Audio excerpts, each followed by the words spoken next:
Hello and welcome to the Manage Self, Lead Others podcast for experienced and aspiring people managers. I'm your host, Nina Sunday, and thanks to C-Suite Radio and C-Suite TV, this is the show to help you explore ways to become the best version of yourself at work as a manager. Each episode, you'll hear from some of the brightest business minds on the planet who share your passion to elevate and transform team culture. They share insights in self-leadership and leading others. Together, we can make workplace culture better. Are you ready? Because it's time to manage self, lead others.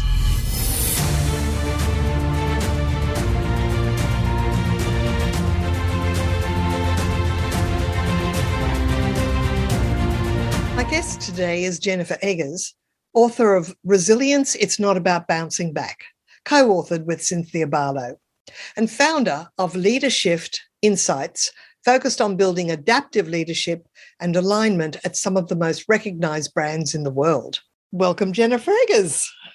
Thank you so much. It's such a pleasure to be here. I'm so excited. I was checking out, your website and the other episodes, and I can't wait to get your book. I'm really interested. And I think we have a lot in common in terms of what we share. So I'm really interested in learning more about your work as well. Thank you so much. Well, I noticed that we're both speakers and keynote speakers and workplace trainers or facilitators. So very much on the same wavelength.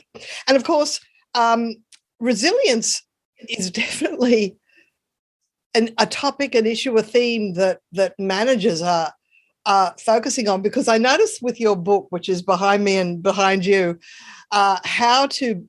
resilience is not about bouncing back. And what is it? How leaders and their organizations can build resilience before disruption hits. And boy, didn't disruption hit. It's funny that you say that. The book came out actually about 4 or 6 months-ish before COVID.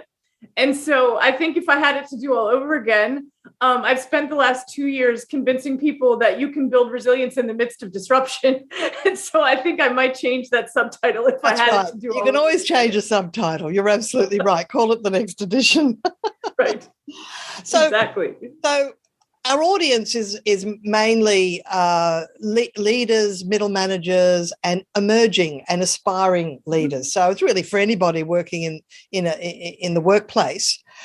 And right towards the back of the book, I mean, mostly the book is about how to create your own resilience, but I thought I'd start with creating a resilient team mindset, because the podcast is called Manage Self, Lead Others, and the manage self is fine as long as you're doing it, right? You're focused on it. So if you're a manager focused on self-leadership, how do you encourage your team members to have the same value, place the same value on self-leadership and creating their own sense of resilience? Well, the exciting thing about resilience, and, I had to learn a few things when I started researching, and speaking about resilience. I did a little bit of research. And one of the really interesting things to me was that the characteristics of resilient people and resilient organizations are the same. And so the big aha moment for me was when I figured that out. What that means is that if we can teach individuals to be more resilient, and we can really master that as a mechanism of training, we can do the same thing and use those same skills to build resilient teams and organizations. Right. So that, to me, I think was, the really thrilling part. So the book's divided into 2 parts. The first is, the individual piece, but everything in that section can be replicated to build a resilient team. Sometimes we use different language. What might be your core beliefs or your faith personally turns into your mission or your values or your principles as an organization. So sometimes the language changes, and the book talks about that. But really, the effort involved is the same.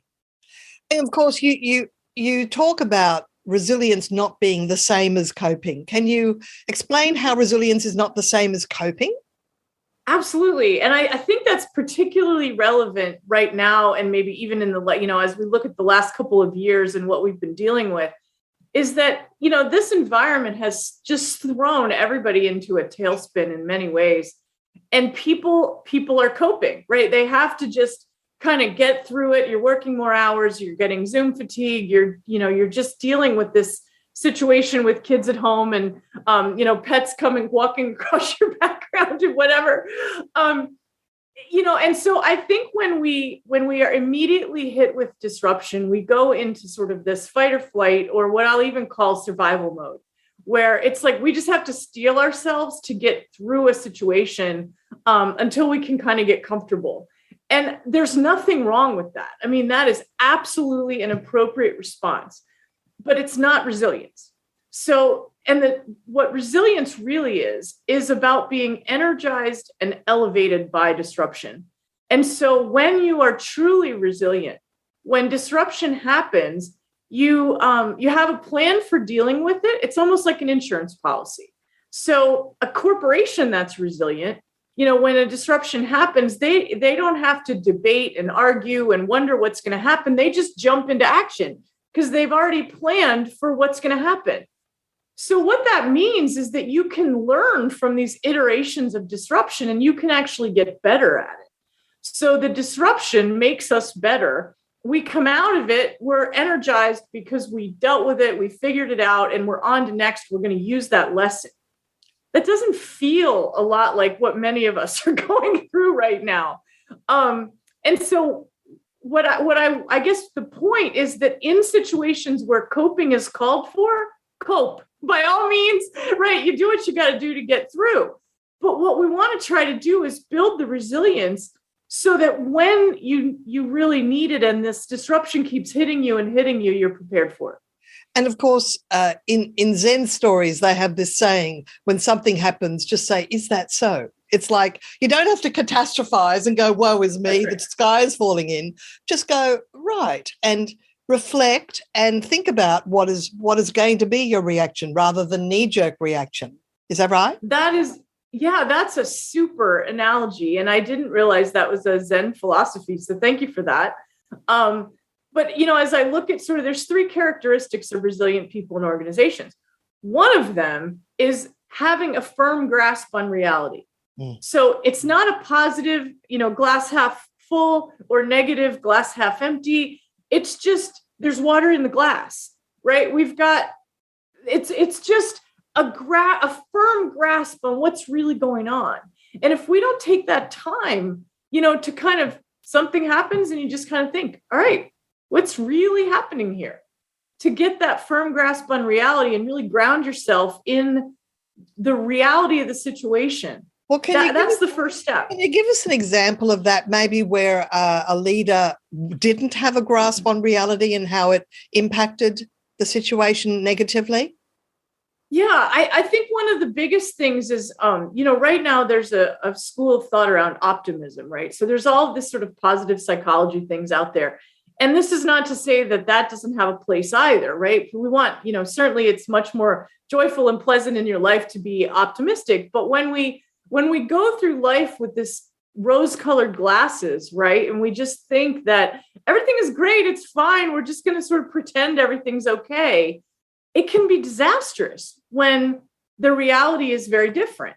And I think during the pandemic, as I've watched leaders kind of assume that everybody's fine, assume that everybody's, doing well, working at home, they didn't check in, they got busy, but they made a lot of assumptions. That's been really detrimental. Right. I didn't have enough "are you okay" conversations. Right. That's exactly right. And it's funny because I have one really large corporate client where there were two leaders. One of them had, now I would not sure I would have loved this, but they had like mandatory 8:00 meetings every morning with their team. They were 15 minutes only, but he checked in with everybody, made sure they were okay, asked them what questions they had, really took care of just the people side of the team. And another leader, same organization, same level. And these are SVP, one below the C level. And the second one just kind of made an assumption that the team was okay. Everybody's fine. They're working from home. Everybody's doing their work. Things are good. Well, 6 months into this, which team do you think really was doing well? And which do you think was about to fall apart? Right. Because the leader has to get under the surface and ask questions around, are you really okay? Is there anything additional that you need? And I think also it comes back to maybe scheduling time for one-on-ones with people, not just having group meetings. Because sometimes people are reticent to say what they're really experiencing in front of others. But if you set up a confidential channel of communication, can make all the difference. Yeah, I had a female leader say to me not long ago that their company was going back to the office.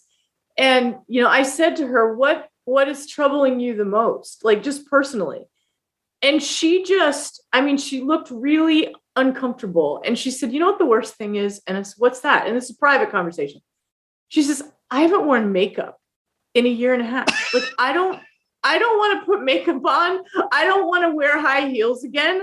I don't want to deal with this. Now, this is a president of a huge organization. And I said to her, great. When you meet with your team, say that. Right. Let them know what you're dealing with. And I bet they'll share more with you. And when she opened up and she was vulnerable, you wouldn't believe what she learned, from this team that really was willing more, they were more willing to share because she opened up.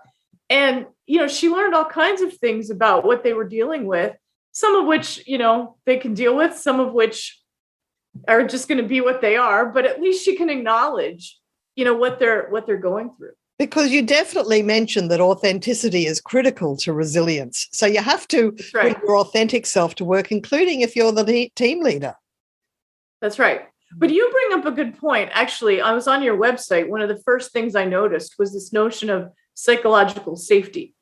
And if leaders I think you had a comment, like, if you get this wrong, nothing else matters. And I think that's a huge piece of resilience, because what resilience is in an organization and a team, it's almost, I think of it as a gas tank, right? You've got this tank of energy that people can put into their work. And when things get really tough, you kind of are asking them to go use more gas than they normally do. So you're hoping that they've got some extra in the tank when you need it.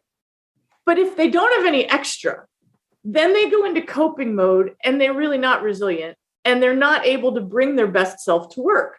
So when you create psychological safety, what you do is you create the environment where people can fill the tank. So there's more in there when you really need it. Now, in your book, you've got the model that combines mindset, choices, and core beliefs. Can you perhaps explain a little bit about that model, please, Jennifer?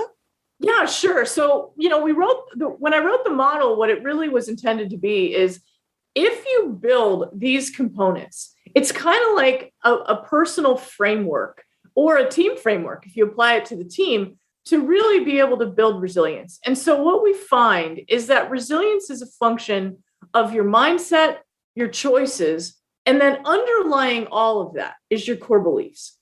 So mindset is really a lot about how authentic you are, how safe you are to really be yourself and be comfortable. It's about your attitude. And are you consciously choosing your attitude? And are you aware of the filters that you have? We all have filters in how we view the world based on our experiences and beliefs and whatnot. So how good are we at really choosing those filters that are appropriate and effective in the situation? Then your choices are really a function of your definition of success. Who are you being when you are at your most successful? And then the purpose is really not so much your purpose in life, although many people have one, and that's certainly, a wonderful thing, but it's really how aware are you of your purpose in a situation? So as you go into a situation, are you aware of what you want to get out of it? The reason that's important, if you think about a simple situation in a management type situation where, let's say, we have an employee that's chronically late. So a leader could come into that with several different purposes. One purpose could be, I'm a new leader. I got to lay down the law. These people need to listen to me, right? That's one way to look at that situation. Another way is, I'm a new leader. I really want to build a strong relationship, and I want this team to feel like I'm in it with them. Those two purposes are going to have vastly different you're going to go into a situation with vastly different mindsets and probably have vastly different results coming out of that situation. So you can imagine, the leader that's saying, well, I'm going to lay down the law, right? They're going to go in, they're going to put rules in place. You know what they're going to do. They're going to be the you're going to have a lot of punishment. Yeah, right. But the leader that says, hey, I want the team to really feel like I'm in it with them, that I'm a boss they're going to be able to work with, then I might be asking a lot of questions. I might be saying, hey, what's the problem? Is there a reason you're late? Maybe we can make it up at the end of the day. Might have very different, more collaborative style based on my purpose. So knowing the purpose and really being cognizant of that helps you choose your mindset. It's about treating people as if they are humans and with compassion and leading with compassion. And, just making rules and expecting people to follow. That's such a thing of the past. We want it to be a thing of the past. I hope so, but there may be a time for that, right? There's an example where, the way you go into a situation is going to determine how you act. It's going to determine what you get out of it. Right. Now, the core beliefs piece at the bottom of the framework is there because it's the underbelly of everything. So the reason it's there is because, and this is probably my favorite quote in the book, is that when things get tough and you need to stand up, you've got to have something to stand on, because it's really hard to stand up when you don't have something solid to stand on. So core beliefs look very different in a corporate, setting. That's your mission, your vision, your corporate purpose, your values, whatever. As an individual, for me, those are my faith. That's what do I believe about, how the flowers grow? For me, it's my Christian faith. For somebody, it might be their lucky rabbit's foot.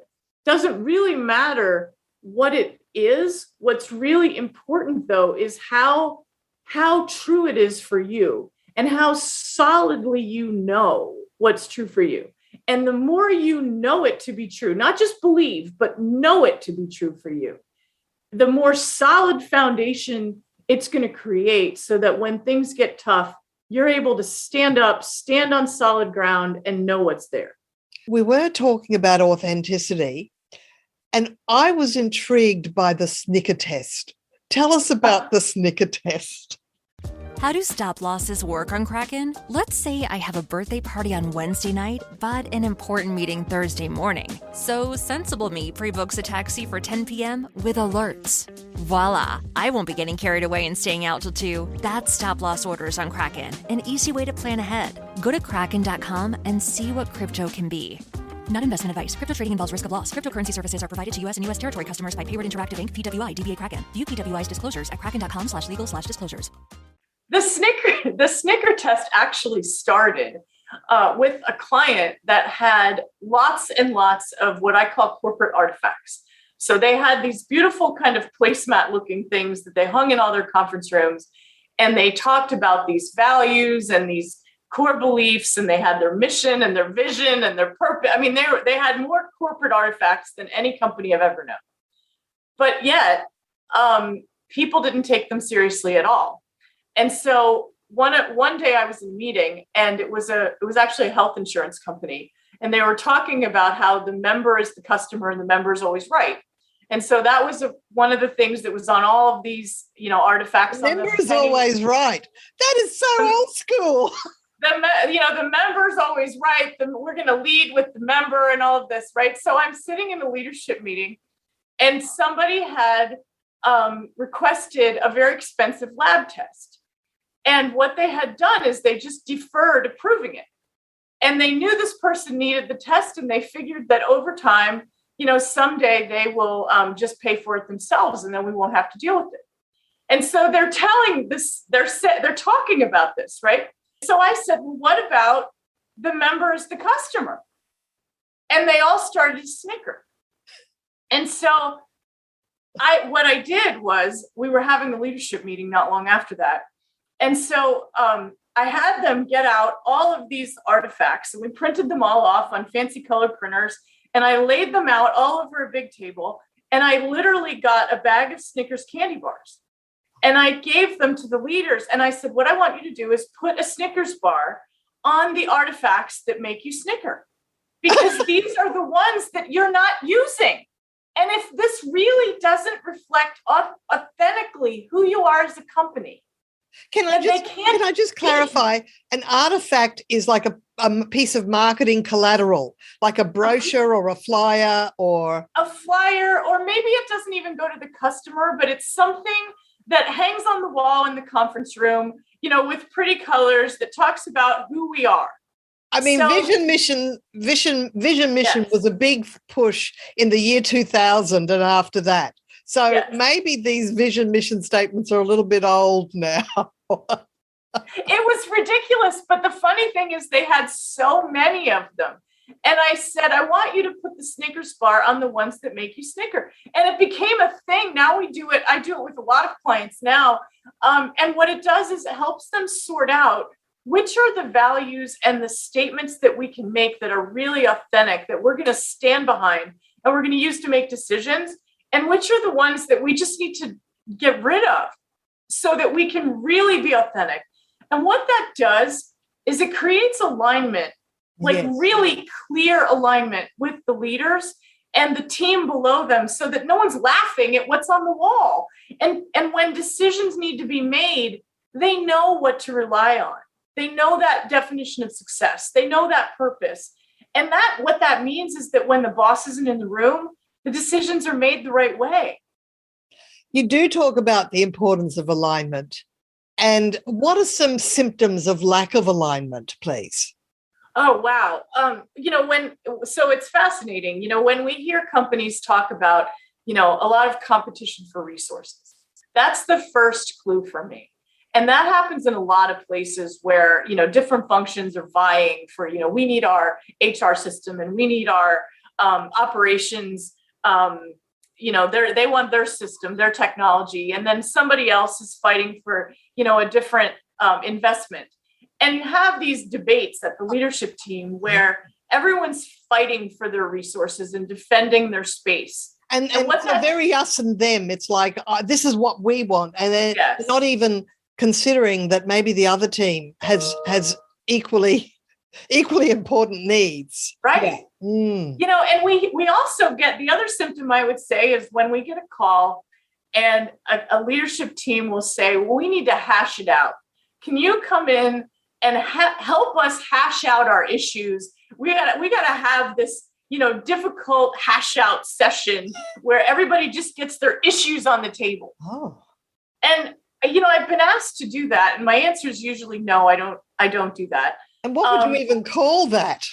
Well, that's a vent party. It's like a vent, right? Everybody just gets to get all their stuff out, And what I usually tell companies is that, we can do that, but you're going to be doing it again in another week because you haven't solved the root cause of why people have all this infighting.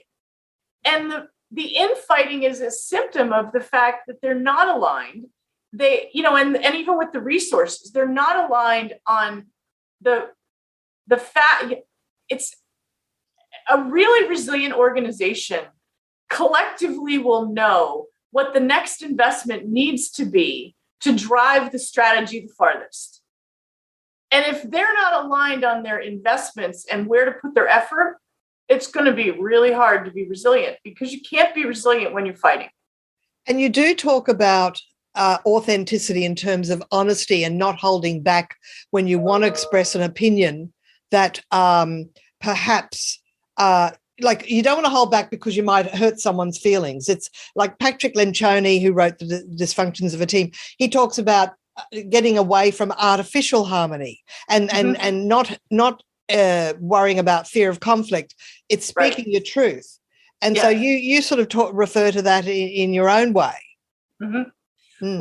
We do a workshop. Our capstone program, believe it or not, is not resilience. That's kind of our second program. But we started the company with 2 workshops. This became the third. But the big capstone program is called the Influence Workshop. And it is all about how do we drive candor and get these real issues out on the table where they can be solved? Because we can't solve what we're not talking about. Yes. The book behind me that impressed me is Dalio's Principles, Life and Work, and he talks about radical transparency. Absolutely. And it's tough. It's hard to do, but the thing is, the opposite is worse. Absolutely. Oh, yes. We're sort of coming to the end, and I just want to defer to the fact that I thought you were a very good physicist in that when you were looking at resilience and bouncing back, you observed the movement of a bouncing ball. Tell us about that. Oh, gosh. Well, it's interesting. When you ask somebody, what is resilience, right? 99% of the people will say, well, it's about bouncing back. Well, that really bothered me because if you just picture, you bounce a ball, it never comes up higher the second time. And what a great observation. If you're going to be resilient, we have to figure out how to go higher next. And then what's funny is, I got a lot of pushback from my editors and even my co-author. Actually, I got a ton of pushback because they didn't, the title is negative and, you can't say that. And so I said, I really died on my sword on that one. But what's funny is the first CEO that read the book looked at me and said, of course it's not about bouncing back, because by the time you try to go back, everything's changed. And I thought, okay, I'm on the right track. You are on the right track, because the book I bought for negotiation after Start With Yes was Start With No. It's also a bestseller. And if you read, so the reason I stuck to my guns on that is if you go back and look at Harvard Business Review articles that are the most searched and the most downloaded, it's the ones with the counterintuitive titles. That's right. I think that was genius, Jennifer. Thank you. Now, I want to close off with one of my favorite quotes that you quote from Viktor Frankl, Man's Search for Meaning. And it goes, between stimulus and response, there is a space. And in that space is our power to choose our response. In our response lies our growth and our freedom. And you do have a model that has the dichotomy between reacting and pausing and choosing your behavior, choosing your mindset, and intentional choice. Mm-hmm. So perhaps explain a little bit more about that model, please, Jennifer.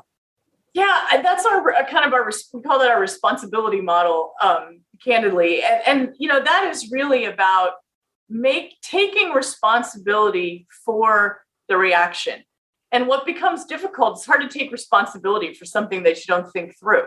So this notion of pausing when something happens, stopping and really getting that firm grasp on reality and figuring out what's happening, and then being very intentional about your reaction. So we call it pushing the pause button, is one of the things that separates highly resilient people from those that aren't. Now, the other thing I will say is you can build that muscle. So you can build the muscle to learn how to push the pause button. You can also build the muscle so that when you react, if your purpose and your definition of success are so ingrained in who you are, then your reaction is a lot more likely to be in tune with those things. So that pause button is just huge in terms of we don't have to react right away. I think so many times we think we do, but we don't. And I think that's one of the most powerful things that a new leader or someone who's really learning to step into their own as a leader can do. Wonderful, wonderful. All very good advice. And I refer your book to people because it is a very good read, and also a lot of counterintuitive stuff, which is great because you don't want just a bunch of motherhood statements. That's not a firm grasp of reality at all. Oh, no, not at all. And thank you so much for the support. Now, you're in the United States, and this podcast goes all around the world. We're in the top 100 in Denmark, Macedonia, Egypt, India. Yay. At various times. I assume that now with COVID, we've really cultivated the ability to work remotely all over the world. Yeah. Have you worked remotely with anyone outside of the USA?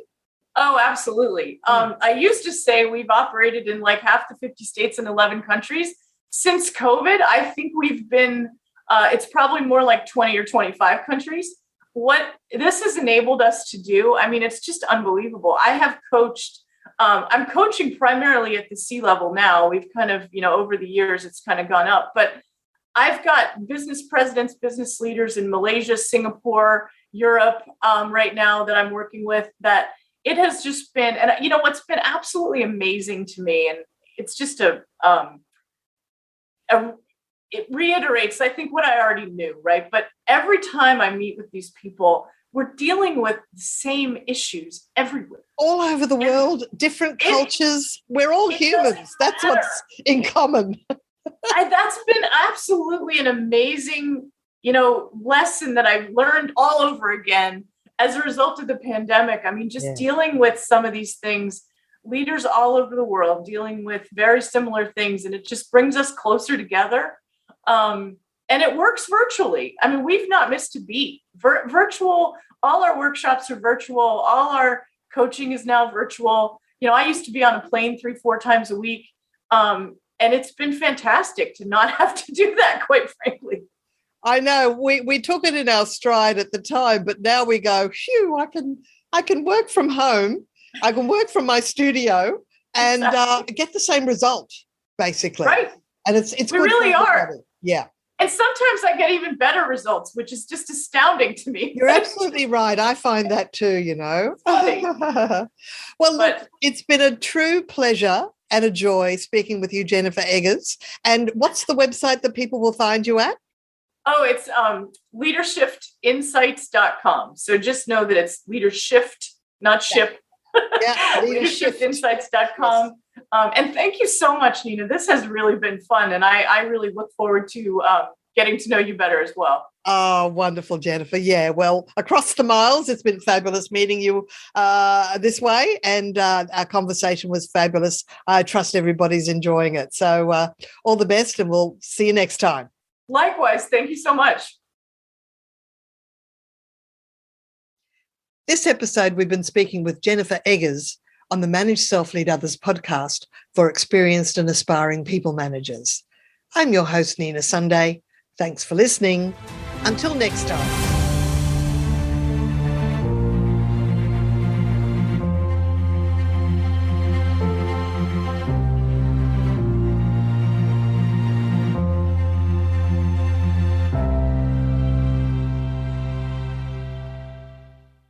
This podcast is a part of the C-Suite Radio Network. For more top business podcasts, visit c-suiteradio.com.